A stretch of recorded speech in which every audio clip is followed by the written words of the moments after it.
شروع کرتا ہوں اللہ کے نام سے جو نہایت مہربان اور بے حد رحم والا ہے۔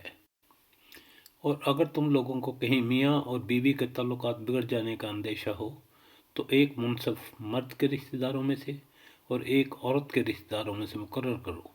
وہ دونوں اصلاح کرنا چاہیں گے تو اللہ ان کے درمیان مفاقت کی صورتحال نکال دے گا۔ اللہ سب کچھ جانتا ہے اور باخبر ہے۔ اور تم سب اللہ کی بندگی کرو، اس کے ساتھ کسی کو شریک نہ بناؤ، ماں باپ کے ساتھ نیک برتاؤ کرو، قرابت داروں اور یتیموں اور مسکینوں کے ساتھ حسن سلوک سے پیش آؤ، پڑوسی رشتہ داروں سے، اجنبی ہمسایہ سے، پہلو کے ساتھی اور مسافر سے، ان لونڈی غلاموں سے جو تمہارے قبضہ میں ہیں احسان کا معاملہ رکھو۔ یقین جانو اللہ کسی ایسے شخص کو پسند نہیں کرتا جو مغرور ہو اور اپنی بڑائی پر فخر کرے۔ اور ایسے لوگ بھی اللہ کو پسند نہیں ہیں جو کنجوسی کرتے ہیں اور دوسروں کو بھی کنجوسی کی ہدایت کرتے ہیں، اور جو کچھ اللہ نے اپنے فضل سے انہیں دیا ہے اسے چھپاتے ہیں۔ ایسے کافر نعمت لوگوں کے لیے ہم نے رسوا کن عذاب مہیا کر رکھا ہے۔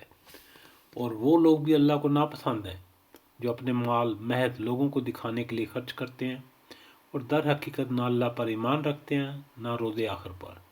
سچ ہے کہ شیطان جس کا رفیق ہوا اسے بہت ہی بری رفاقت میسر آئی۔ آخر ان لوگوں پر کیا آفت آ جاتی اگر یہ اللہ اور روز آخر پر ایمان رکھتے اور جو کچھ اللہ نے دیا ہے اس میں سے خرچ کرتے۔ اگر یہ ایسا کرتے تو اللہ سے ان کی نیکی کا حال چھپا نہ رہ جاتا۔ اللہ کسی پر ذرا برابر بھی ظلم نہیں کرتا۔ اگر کوئی ایک نیکی کرے تو اللہ اسے دو چند کر دیتا ہے اور پھر اپنی طرف سے بڑا اجر عطا فرماتا ہے۔